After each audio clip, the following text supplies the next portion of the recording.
Hello everyone, this is Rupesh Mishra and I welcome you all to your channel that is Math With।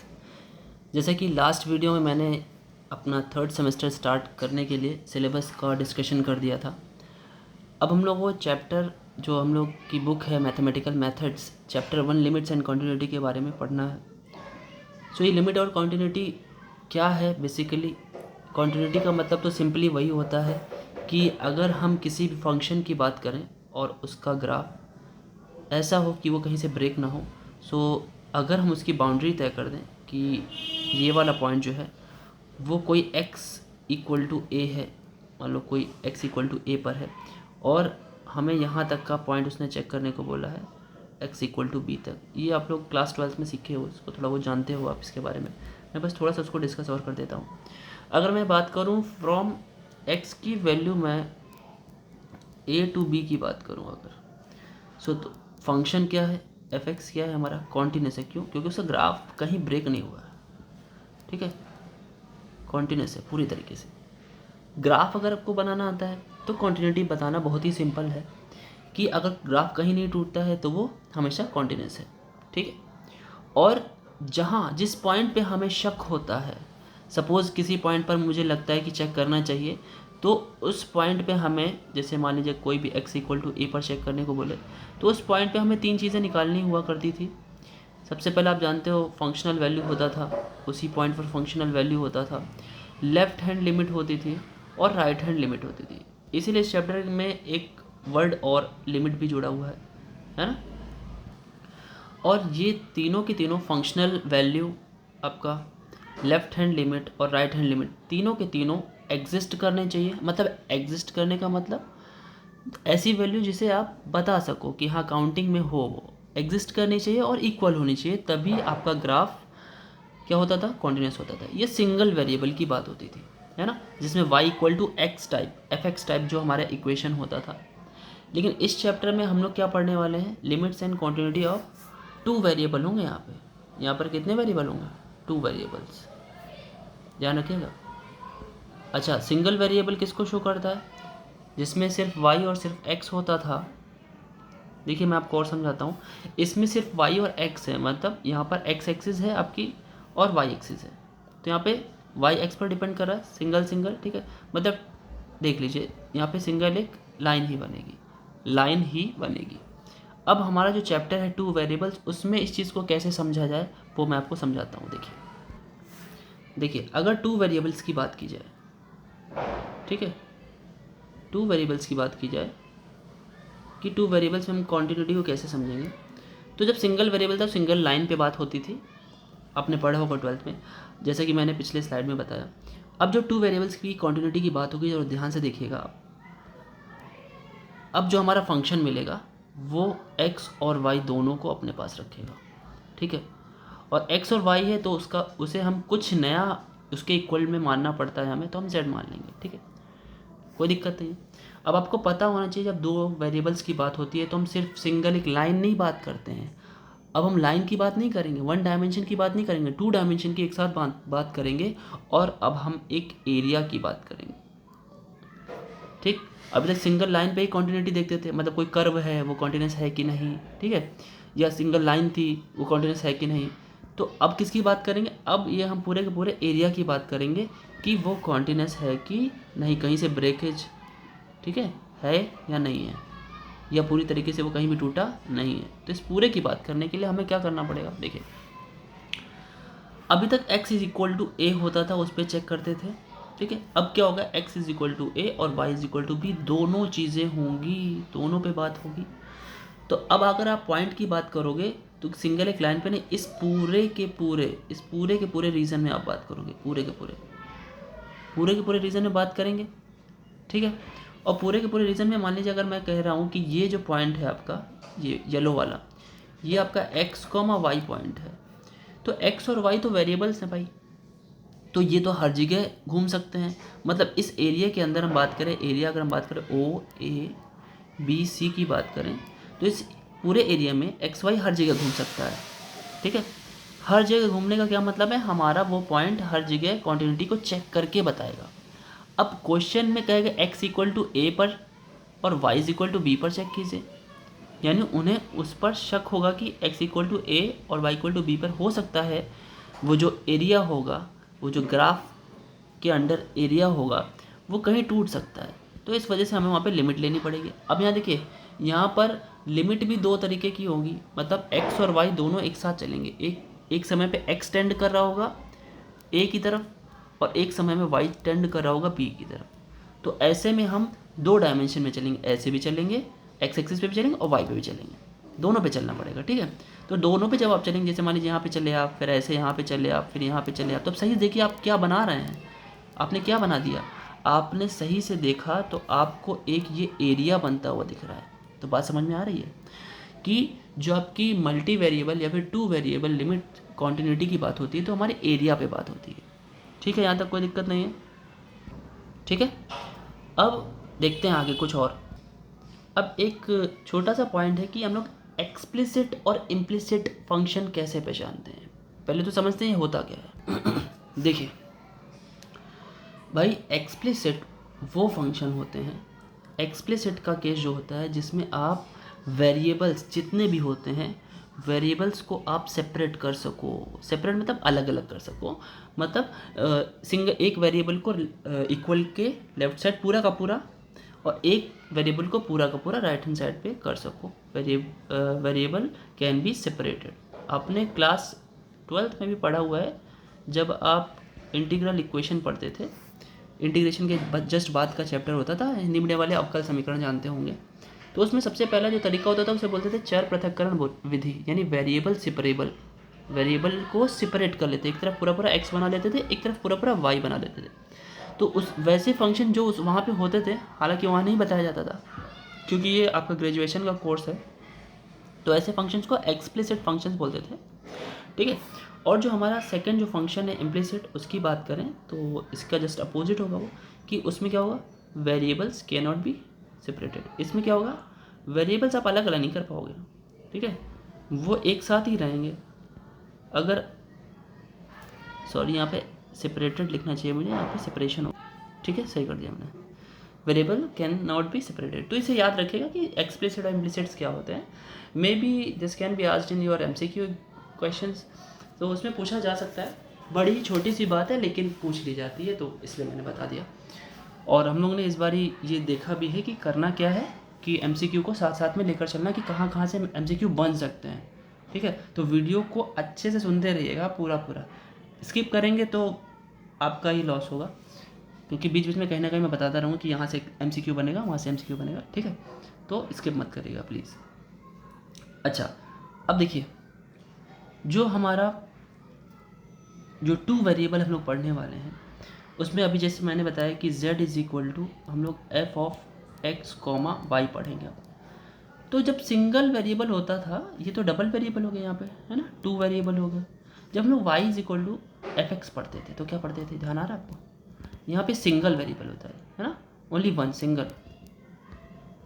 तो single में देखिए एक चीज़ और पता होनी चाहिए आपको, क्या, इसमें डिपेंडेंट और इंडिपेंडेंट की बात होती है। x जो होता था वो इंडिपेंडेंट होता था और जो आपका y होता था वो डिपेंडेंट होता था। यहाँ पर क्या होगा, x और y दोनों की दोनों इंडिपेंडेंट होंगे, ध्यान रखिएगा, और z क्या होगा, डिपेंडेंट, ठीक, याद रखिएगा इन चीज़ों को, कोई दिक्कत नहीं है। अब थोड़ा सा और समझते हैं। ये जो आपका देखिए सिंगल वेरिएबल मैं रिलेट इसलिए कर रहा हूँ क्योंकि आप उसके बारे में जानते हो पहले से। अब मैं डबल वेरिएबल को वैसे ही आगे बढ़ाता हूँ, ठीक है। देखिए यहाँ पर जो f(x, y) था आपका इक्वल टू z जो चल रहा था, ठीक है। वैसे तो ऐसे हम लोग को लिखना नहीं चाहिए, हमें ऐसे लिखना चाहिए z is equal to f(x, y), क्योंकि आपको पता होना चाहिए जो लीडर होता है वो लेफ्ट साइड होना चाहिए, ठीक है। ये जो आपका है ना वो लेफ्ट साइड z आपको लिखना चाहिए, ठीक है। अच्छा, यहाँ पर जो आपकी x और y की वैल्यूज़ होती हैं, जो आपकी values of x and y हैं, यहाँ पर x एंड y ये क्या फॉर्म करेंगे, आपका डोमेन फॉर्म करेंगे। आप लोग डोमेन यानी प्रांत समझते होंगे, है ना। और उन वैल्यूज़ को रखने के बाद, मतलब डोमेन यानी x और y की वैल्यूज़ को रखने के बाद आप रखते हो, suppose x is equal to 1 रखते हो, y इज इक्वल टू 2 रखते हो सपोज, तो आपको z मिलता है। अब आपको z मिलता है तो z जो आता है उसे ही रेंज बोलते हैं, ठीक है। और यही जो रेंज होता है वो कोडोमेन का सबसेट होता है, ठीक है। कोई दिक्कत नहीं है, पता है आपको, ठीक है। अगर आप इसे थोड़ा सा याद रखने के लिए चाहें तो आप ऐसे याद रख सकते हैं कि आप वहाँ पे कुछ ऐसा ओवल टाइप का शेप बनाते थे, लेफ्ट वाले को आप डोमेन बोलते थे, है ना, और राइट वाले को पूरा पूरा कोडोमेन बोलते थे। लेकिन जो जो चीज़ें यहाँ से कनेक्ट होती थी, है ना, उनको हम लोग रेंज में डाल देते थे, है ना। ये क्या होता था, रेंज होता था। सिंगल वेरिएबल की बात करें, वही चीज़ यहाँ पे भी है, ठीक है। तो यहाँ तक कोई दिक्कत नहीं है। एक अगला पॉइंट पढ़ते हैं कि नेबरहुड क्या होता है, किसी पॉइंट का नेबरहुड क्या होता है। चलिए उसको भी समझते हैं। चलिए देखते हैं नेबरहुड क्या होता है।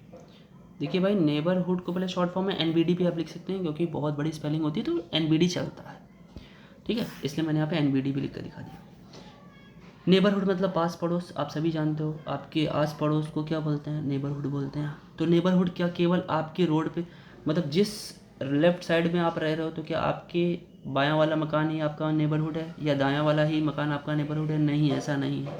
आपके जस्ट सामने भी जो मकान है वो भी आपका नेबरहुड है, आपके सामने के लेफ्ट वाला भी आपका नेबरहुड है, मतलब कुछ दूरी तक का नेबरहुड होता है। तो ऐसे ही यहाँ पे नेबरहुड क्या है, सेम वही चीज़ है भाई। 2 वेरिएबल में जैसा कि मैंने बताया कि 2 डायमेंशन उठाता है वो। अब जब 2 डायमेंशन उठाता है, पूरा का पूरा एरिया उठाता है वो, तो यही तो हुआ हमारा पूरा का पूरा एरिया। अब मैं किसी पॉइंट, एक स्पेशल पॉइंट की बात करूं, लेट सपोज यहाँ पे एक पॉइंट है इस जगह पर, उस पॉइंट के कोऑर्डिनेट्स हैं a, b, ठीक है। तो इस a, b के जस्ट लेफ्ट में सपोज यहाँ पर एक पॉइंट है, ऊपर में ले लेता हूँ ये, ठीक। तो ये क्या है, उसका नेबरहुड का एक पॉइंट है जो इसके बहुत पास में है, ठीक है, बहुत ही ज़्यादा पास में। अगर हम कहें कि ये जो पॉइंट आपको मिला है, ये वाला पॉइंट जो यहाँ पे आपने ब्राउन वाला पॉइंट है, इसको मैं अगर x, y कहता हूँ थोड़ी देर के, ठीक है, क्योंकि इसके नेबरहुड, भाई किसी भी पॉइंट का नेबरहुड उसके चारों ओर का जो एरिया होता है उसका नेबरहुड होता है, उसके चारों ओर का एरिया, चारों तरफ ईस्ट वेस्ट नॉर्थ साउथ पूरा का पूरा 360 डिग्री घूम जाओ, इसके लिए नेबरहुड पूरा का पूरा इतना होगा, ठीक है। तो अब अगर मैं बात करूँ इस पॉइंट के आसपास का एरिया, मतलब नेबरहुड, तो वो पूरा इतना होगा कुछ दूरी तक। सीधी सी बात है, कुछ दूरी तक क्यों, कुछ दूरी मतलब बहुत पास की दूरी, क्योंकि हम लोग पॉइंट की बात कर रहे हैं, नंबर्स की बात कर रहे हैं। नंबर्स के आसपास तो बहुत सारे नंबर्स होते हैं। अगर आपके स्पेशल आपके मकान की बात किया जाए, या जिस रूम में आप रहते हो उसका मकान बात किया जाए, तो उसके अगल बगल तो एक आधी, उस मोहल्ले में 10-15 तो मकान होंगे। लेकिन एक पॉइंट अगर मैं कहूँ आपसे कि जो इंटीजर है 1, या रियल नंबर बोल देते हैं 1, उस 1 के आसपास कितने रियल नंबर्स हैं, इनफाइनाइट, बहुत सारे हैं, बहुत आसपास में। लेकिन आपके आसपास में कितने मकान हैं, बहुत ज़्यादा होंगे, मतलब 50-60 तो बहुत ज़्यादा होते नहीं हैं मेरे ख्याल से। यहाँ इनफाइनाइट की बात की जा रही है, ठीक है। तो इस पॉइंट यानी a, b पॉइंट के आसपास का जो हमारा एरिया है, उसमें जितने भी पॉइंट होंगे वो सबके, उस सारे के सारे वो उसके नेबरहुड होंगे। और एक चीज़ और ध्यान देना है कि अगर ये जो हमारा x जो वेरिएबल पॉइंट है, जो कि कहीं भी घूम सकता है, उससे उसके पास, उससे उस कांस्टेंट पॉइंट यानी a के बीच की जो दूरी होगी, दूरी निकालने का तरीका होता है, क्या होता है तरीका, 2 पॉइंट्स के बीच का डिस्टेंस निकालने का तरीका होता है कि आप उसको डिफरेंस ले लो, मॉड ले लो, क्योंकि डिस्टेंस पॉजिटिव होता है हमेशा, इसलिए मॉड ले लिया मैंने। और ये क्या होना चाहिए, अगर आप डिफ़र कर रहे हो, उसको डिफरेंस निकाल रहे हो इन दोनों का, ये एक बहुत ही छोटी वैल्यू आनी चाहिए, बहुत ही छोटी वैल्यू। अब कैसे बताऊँ, इनफाइनाइट नंबर्स हैं आसपास में, सबसे छोटी वैल्यू कौन सी होगी नहीं पता, तो मैं कुछ मान लेता हूँ कि वो डेल होगा। इसे क्या बोलते हैं, इसे डेल बोलते हैं, डेल्टा, शॉर्ट में डेल पढ़ते हैं। और यही नहीं, केवल x के लिए ही नहीं, y के लिए b है तो वो भी डेल से बहुत छोटा होगा, ठीक है, ठीक है ना। यहाँ पे जो डेल है आपका, del is very very small, very small मैं लिख देता हूँ, ठीक है, इतना स्मॉल कि डेल की वैल्यू टेंड करेगी ज़ीरो की तरफ। अब टेंड का मतलब आपको पता होना चाहिए, 11th में लिमिट चैप्टर था, जो डेल है उसकी वैल्यू टेंड करे ज़ीरो की तरफ, मतलब डेल एकदम ज़ीरो नहीं हो गया, ठीक है। अगर ज़ीरो हो जाता, अगर मैं कहता कि आपके बगल में ऐसा कोई मकान बताइए जो आपसे ज़ीरो डिस्टेंस पे हो, तो इसका मतलब तो जाना ही नहीं आपको, इसका मतलब आपका खुद का मकान आपके ज़ीरो डिस्टेंस पे है, बात हमको दूसरे की करनी है। तो यानी कहने का मतलब है डेल की वैल्यू एग्जैक्ट जीरो नहीं ले लेनी है, उससे थोड़ी सी छोटी, मतलब उससे थोड़ी सी पास में, जीरो के बगल में, जैसे 0.0000001, ये बहुत पास हो गया, ठीक है। इसीलिए हमको किसी का भी नेबरहुड अगर लेना है तो बड़ा पास में लेना पड़ेगा। आपके मकान और अगले मोहल्ले का मकान आपका नेबरहुड नहीं होता, पास पड़ोस उसे नहीं बोलते हैं। पास पड़ोस आपके आसपास के अगल बगल के मकानों को आपका पास पड़ोस बोलते हैं, नेबरहुड बोलते हैं। इसीलिए डेल की वैल्यू बहुत छोटी ली गई कि आप अपने घर से बाहर कदम रखो तो अगला मकान आ जाए और वो आपका पास पड़ोस हो, पता चला अगले मोहल्ले में कोई आपको जानता ही नहीं है, ठीक है, तो वो आपका नेबरहुड नहीं है। इसीलिए आप जब इसको डिफरेंस करोगे तो वो बहुत छोटा आना चाहिए, ठीक है, एक कदम में हम उसके पास पहुंच जाएं। तो ये नेबरहुड का मतलब समझ में आया। और एक चीज़ और हल्का सा, नेबरहुड जो होता है वो किसी भी पॉइंट का अगर नेबरहुड की बात कर रहे हैं तो वो उसके चारों ओर एग्जैक्ट दूरी आपके घर से ईस्ट, मान लीजिए ईस्ट तो इधर होता है, ईस्ट वेस्ट नॉर्थ और साउथ एग्जैक्ट बराबर बराबर दूरी पर ही आपका ओवरऑल क्या होता है, एनबीडी होता है, नेबरहुड। याद रखिएगा, यानी एक सर्कल बनता है, क्या बनता है, सर्कल, याद रखिएगा इसको, ठीक है। क्योंकि बराबर बराबर दूरी लेंगे, बराबर बराबर दूरी लेंगे, आप क्या बन जाओगे, आपका घर आपका केंद्र बन जाएगा, सेंटर बन जाएगा। और बराबर दूरी लोगे तो वो क्या बन जाएगी, रेडियस बन जाएगी। तो ठीक है ना, बराबर दूरी से रेडियस बन जाएगी और वो एक सर्कल का निर्माण करेगा, कंस्ट्रक्शन करेगा। ओके, ठीक, इस चीज़ को याद रखिएगा, कोई दिक्कत नहीं ना। अब ये दोनों जो पॉइंट है ये बड़े ही इंपॉर्टेंट है। अब इसको हम और थोड़ा सा आपको डिस्कस करते हैं, ठीक है। देखिए बच्चा लोग, कॉन्टिन्यूटी इन टू वेरिएबल अगर आपको प्रूव करना है सेकेंड मेथड से, रिटर्न मेथड से, जब आपको ग्राफ नहीं पता है उसकी बात कर रहा हूँ, तो एक बड़ा ही अच्छा और बहुत ही फेमस और थोड़ा सा टफ डेफिनेशन है एप्सिलॉन डेल। इसको एप्सिलॉन बोलते हैं, आपने फिजिक्स में पढ़ा होगा। ये छोटा सा जो ई बना के रखा है मैंने, उसे एप्सिलॉन बोलते हैं, और बीच में डैश लगा हुआ है और डेल बना हुआ है, ठीक है, एप्सिलॉन डेल। आपको पता है, अभी थोड़ी देर पहले मैंने बताया कि अगर कोई पॉइंट है, ध्यान से सुनिएगा, अगर कोई पॉइंट यहाँ पर है और मुझे एरिया यहाँ तक कवर करना है, ये एक्स एक्सिस है and this is why axis, ठीक है, और ये पॉइंट है हमारा ए कॉमा बी। तो ए कॉमा बी कैसे होता है भाई, आप जानते हो, ए मतलब ये आपकी डिस्टेंस ये होती है, मतलब, है ना, इतना आपका ए होगा और इतना आपका बी होगा, ठीक है। थोड़ा सा समझते हैं और एक्स्ट्रा, कि अगर आपने एक ऐसा वेरिएबल पॉइंट लिया जो x, y था, है ना, और उस x की, भाई उस x की a से दूरी जो है वो डेल से छोटी है, ठीक, उस y की b से दूरी डेल से छोटी है, ठीक, और डेल क्या है, वेरी क्लोज टू ज़ीरो है। मैंने समझाया क्यों होना चाहिए, ठीक है। तो ऐसे केस में आप ध्यान से सुनना, हमें करना क्या होता है, हमारा जो फंक्शन होगा, फलन, ठीक है, फंक्शन क्या होगा भाई, फंक्शन x, y होगा ना। अगर फंक्शन जो कि पूरे में परफॉर्म करेगा, कहीं भी घूम सकता है, इस एरिया में कहीं भी घूम सकता है फंक्शन, तो उस फंक्शन का जो ये वेरिएबल पॉइंट हम रखेंगे और जो ओरिजिनल पॉइंट हमारा कांस्टेंट पॉइंट है, जिसके आसपास का हमें उसके आस पड़ोस को देखना है, जिसके एनबीडी को देखना है, उनके बीच की डिस्टेंस का मॉड एक दूसरा नंबर एप्सिलॉन से छोटा आए, और एप्सिलॉन भी क्या लेना है, बहुत छोटा लेना है, एप्सिलॉन से छोटा है, तब हम कह पाएंगे कि hence the function is what, continuous. ये हालांकि ये डेफिनेशन आपकी, इसका छोटा सा रूप 12th में भी था, ठीक है। हम लोग इस डेफिनेशन का इस्तेमाल भी सीखेंगे और इस डेफिनेशन के बिना इस्तेमाल के भी सीखेंगे कि कैसे हमको क्वेश्चंस को सॉल्व करना है, ठीक है, कोई दिक्कत नहीं है, क्लियर है। इस वीडियो को दोबारा सुनिएगा क्योंकि ये डेफिनेशन बहुत ही अच्छी है, ध्यान रखिएगा इस बात को, ठीक है। थोड़ा सा और आगे बढ़ते हैं। देखिए बच्चों, अगला पॉइंट जो है लिमिट पॉइंट है, इसे कंडेंसेशन पॉइंट भी बोलते हैं। लिमिट पॉइंट क्या होता है? देखिए, लिमिट शब्द का मतलब ही होता है कि किसके पास आप ज़्यादा से ज़्यादा पहुंच सकते हो, वही आपका लिमिट पॉइंट है। मतलब कहने की बात है, बहुत छोटा सा एग्जांपल ले रहा हूँ। कई बार आप लोग शैतानी करते हो, ठीक है, तो घर में कहा जाता है कि ये आपकी लाइन है, इसको आपको क्रॉस नहीं करना है। तो आप शैतानी के मूड में होते हो, तो आप क्या करते हो कि भाई अगर आपका एरिया सिर्फ यहाँ से यहाँ तक का जाने का है और कहा जाता है आप घर से बाहर आप नहीं निकलोगे, ये घर आपका बाई चांस ये मान लो डोर है, ठीक है, इससे बाहर आपको नहीं जाना है, तो आप क्या करते हो? आप बड़ी शैतानी करते हो। आप करते हो क्या? आप इधर जंप करके बड़ी तेज़ी से वहाँ पे पहुँचते हो उस अपने डोर तक, ठीक है। अब वहाँ पे जैसे आप पहुँचते हो तो उसके बाद आप धीमे धीमे चलने लगते हो। क्यों? क्योंकि आप देख रहे होते हो सामने वाला देख तो नहीं रहा कहीं कि मैं बाहर निकल रहा हूँ, और पता चला मैं हल्का सा पैर बाहर निकालूँ या वो नहीं देख पाया हो तो मुझे डांट दे।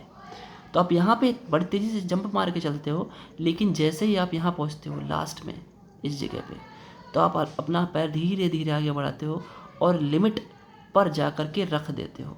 हाँ, लेकिन उससे आगे नहीं जाते हो क्योंकि आपको पता है डांट पड़ जाएगी, है ना। तो मेरी बात कहने का मतलब समझिएगा, आपने जंप मारी, फटाफट पहुँचे, मतलब चिढ़ाने के मूड में हो आप, बाई चांस आप लास्ट तक पहुँचे, लेकिन आपके पास जब थोड़ी सी जगह बची, आप बहुत आराम से चल रहे हो। क्यों? क्योंकि पता है आपको कि अगर गलती से आपका पैर बाहर चला गया या सामने वाले को ऐसे गलती से लगा कि आप बाहर निकल गए और आपको डांट पड़ गई या मार पड़ गई, तो आप यहाँ पे बड़े धीरे चलने लगते हो, जिससे कि उसका जो माइंडसेट आपकी तरफ आ जाए, आपको देखे वो और देखे कायदे से देखे आप बाहर नहीं गए हो। तो मेरी बात समझिएगा, ये आपका लिमिट पॉइंट है, ठीक है। ये जो आपकी दहलीज है, जो आपका डोर है, वो लिमिट पॉइंट है। तो एक लिमिट पॉइंट के पास जब आप बहुत धीरे धीरे चलने लगते हो, तो यहाँ पे जो आप जहाँ जहाँ आपने जंप मारा वहाँ पे आपने कई सारे नंबर्स छोड़ दिए, लेकिन जब आप यहाँ पे सीधे धीरे धीरे चलने लगते हो, पैर को घिस के चलते हो, तो यहाँ पे आपने सारे नंबर्स को बहुत पास पास पा लिया, यानी सारे नंबर्स पे पैर रखा। मेरी बात समझिएगा।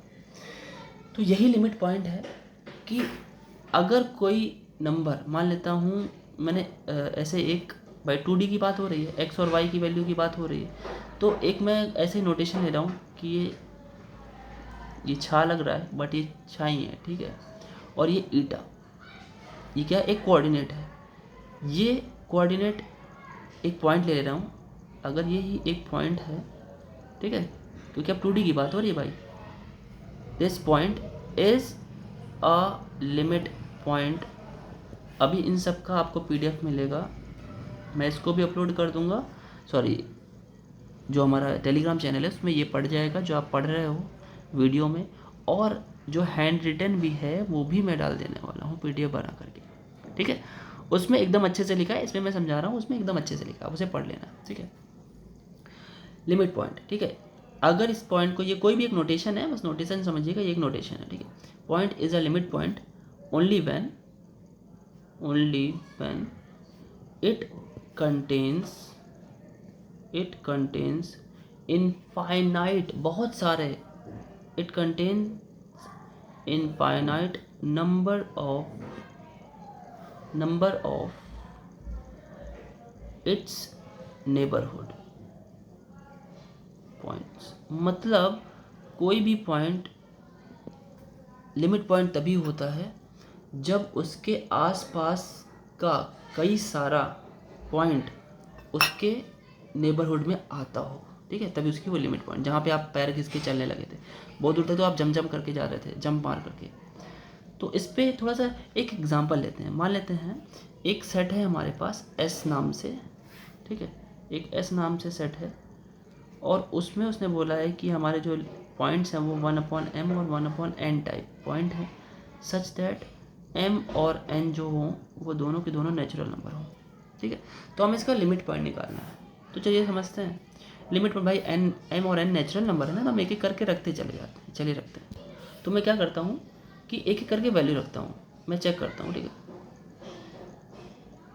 चेकिंग व्हाट, मैंने क्या किया, m और n दोनों की वैल्यू को हमने 1 रख दिया, ठीक। चलिए रखते हैं। तो हमारा पॉइंट क्या बनेगा भाई, 1/m और 1/n है ना, तो 1/1, 1/1, मतलब ईजिली इसको आप 1 लिख सकते हो, कोई बात नहीं है। तो ये 1,1 ही हुआ, ठीक है। चलिए और आगे बढ़ते हैं। अब m और n दोनों की वैल्यू मैं 2 रख रहा हूँ, आप अलग अलग भी रख सकते हो, कोई बात नहीं है, मैं आपको सिर्फ समझाने की कोशिश कर रहा हूँ। तो आप क्या लिखोगे 1/2 और 1/2, 1/2 1/2 मतलब 0.5 और 0.5। अब आप ही बताइए क्या ये नेबरहुड है? नहीं, ये 1 से बहुत दूर है, ये 0.5, ध्यान रखिएगा। अभी यहाँ पे नेबरहुड का मतलब बहुत पास होता है। अच्छा, अब हमने क्या किया, m और n की वैल्यू को दोनों हमें 3 रख दिया। तो देखिए हम लोग कहाँ पहुँचते हैं, 1/3 और 1/3 यानी 0.3 और 0.3। बहुत इजी तरीके से बता रहा हूँ, समझने की कोशिश करिएगा, ठीक है। अगर हम इसकी वैल्यू m और n की वैल्यू देखिए छोटा होता जा रहा है पहले से, है ना, पहले 1 आया, फिर 0.5 दोनों आया, फिर 0.3 आया, फिर अगर मैं 10 रख रहा हूँ तो ध्यान से देखिए तो 0.1 मिलेगा, थोड़ा डायरेक्ट लिख रहा हूँ मैं, ठीक, और पास गया। अब और पास जाते हैं। एक समय ऐसा आएगा जब मैं m और n की वैल्यू इन्फिनिटी रख दूँगा तो होगा क्या, m और n की वैल्यू जैसे आप इन्फिनिटी रखोगे तो 1/इन्फिनिटी, 1/इन्फिनिटी, इन्फिनिटी का उल्टा क्या होता है 0,0, है ना। तो आप कहाँ पहुँचे, आप 0,0 पे पहुँचिए। और जरा आप ध्यान से देखिए, मैंने जब 10 रखा तो 0.1 आया, 11 रखता, 12 रखता, 13 रखता, 14 रखता, 100 रखता तो 0.0 बनाता, 1000 रखता तो 0.0 बनाता, मतलब वो 0 के करीब जा रहा था। एक समय ऐसा आया कि 0 ही आ गया। और इन्फिनिटी तो मैंने बहुत बड़ा नंबर ले लिया, अगर मैं 1 करोड़ लेता, 1 करोड़ 1 CR, तो हमारा 0 के बहुत करीब होता कि नहीं। अगर मैं ये करता कि भाई m और n की वैल्यू, अच्छा पहले इसको मैं इरेज करके आपको बता दूँ, अगर 1 करोड़ लेता तो क्या करता, इसको मैं इरेज करके लास्ट में लूँगा इन्फिनिटी, ठीक है। चलिए, तो और आपको समझने में अच्छा रहेगा, जितना मैं बड़ा नंबर ले रहा हूँ उतना ही अच्छा हो रहा है। m और n की वैल्यू अगर मैं 10000, क्योंकि नेचुरल नंबर कुछ भी ले सकते हैं, तो आंसर क्या आएगा भाई, 1 2 3 4 5, 5 जीरोज़ हैं, तो देखो 0.0 0 0 0 और 1, 0.00001। देखिए ये कितना छोटा नंबर आ गया, 0.00001, ये ऑलमोस्ट 0 के करीब है। अभी 0 के करीब कब होगा, अभी 1 करोड़ लिया है, 10 करोड़ लोगे, 1000 करोड़ लोगे, तो तब भी लास्ट में 1 आता जाएगा, बहुत छोटा नंबर बनेगा। लेकिन एक समय आएगा आपने m और n की वैल्यू बहुत बड़ी ले ली, इन्फिनिटी ले ली सपोज, तो अभी जैसे मैंने पहले बताया था 1/इन्फिनिटी आपको कहाँ तक ले जाएगा, 0 तो आप सबसे करीब किसके पहुँच रहे हो, 0 के करीब पहुँच रहे हो, और 0 के पास के नंबर आपके पास ज़्यादा हैं, क्योंकि ये भी देखिए 0 के पास ही है, लेकिन ये 0 से बहुत दूर है। अगर मैं रियल नंबर लाइन की बात करूँ ना, तो इन दोनों के बीच बहुत फासला है, बहुत सारे नंबर्स हैं। अब 0.1, अब 0.3 से बहुत दूर है, ये भी बहुत दूर है, ये तो बहुत ही ज़्यादा दूर है। तो 0,0 सबसे पास है और उसके पास कई सारे नंबर्स हैं, ठीक है। तो यानी इस क्वेश्चन में हमें एक और सिर्फ एक ही लिमिट पॉइंट मिलता है, और वो लिमिट पॉइंट क्या होगा, 0,0, ठीक है। समझ में आई बात, समझ में आई बात। तो केवल एक और एक ही लिमिट पॉइंट मिल रहा है here, 0.0 is only a limit point. Limit point का मतलब वो पॉइंट जिसके आसपास में ज़्यादा नंबर आपको मिल सके, those all points are called as limit points, ठीक है, कोई दिक्कत नहीं है। तो इस वीडियो में मैं इतना ही रख रहा हूँ, अगली वीडियो में आपको मैं कॉन्टीन्यूटी कैसे, जो तरीका है आपका, सेकंड तरीका है, सेकंड मेथड है, मतलब ग्राफ का इस्तेमाल किए बिना कैसे करना होता है, वो मैं बताने वाला हूँ। और उसी के साथ साथ आप इस चैप्टर के ओरिजिनल पॉइंट पर पहुँच जाओगे कि कैसे आप सॉल्व करते हो, क्या करते हो। मैं क्वेश्चंस भी कराऊंगा, उसके MCQ भी बताऊंगा कैसे आएगा, ठीक है। MCQ के मेरे पास क्वेश्चंस भी हैं, तो वो भी मैं आपको सॉल्व करवा दूंगा साथ में, जिससे आपको पता चले कि कैसे आता है पेपर में, ठीक है। अच्छा, तो तब तक के लिए आप लोग क्या करिए, वीडियो को रिवाइज़ करिए। मुझे पता है आपका मिड टर्म आ गया है पास में, लेकिन मिड टर्म आप 3 ही क्वेश्चन आते हैं मिड टर्म के, ठीक है। तब तक मैं कोशिश करूँगा कि कुछ क्वेश्चन हो जाए जिसमें एक आध क्वेश्चन इस क्वेश्चन चैप्टर से ज़रूर आएगा, वो आप कर लो कम से कम, एटलीस्ट 1 2 आप अपने लिए कहीं से तैयार कर सकते हो। बट जो नेक्स्ट टारगेट है आपका के मल्टीपल चॉइस क्वेश्चंस 40, उस पर मेरा पूरा फोकस रहेगा। मे बी आपका पूरा का पूरा आपको आता होगा, इतना मुझे लगता है, ठीक है। सो तब तक के लिए आप चैनल के सब्सक्रिप्शन को बढ़ाइए, ठीक है, क्योंकि सब्सक्रिप्शन बहुत कम हो पाए हैं, ठीक है। और आप जानते हो सब कुछ मैंने क्या आप लोग के लिए ऐसे ही रखा है, पब्लिक ही रखा है, कोई भी कॉस्ट नहीं है, बस आपका सपोर्ट चाहिए। और टेलीग्राम आप ज़रूर ज्वाइन कर लीजिए, इसी नाम से है टेलीग्राम भी, ठीक है। उसमें अभी आपको दोनों के दोनों जो आज मैंने पढ़ाया, डिजिटल PDF और रिटन PDF दोनों के दोनों में डाल देने वाला, ठीक है। सो पढ़ते रहिए, मस्त रहिए, दिवाली आप लोग मनाइए, लेकिन साथ में पढ़ते रहिए, आपका एग्ज़ाम करीब है, ठीक है। आज के लिए विदा लेते हैं, कल फिर आपको वीडियो मिलेगी, ठीक है। पढ़ाई करिए, खुश रहिए, थैंक यू।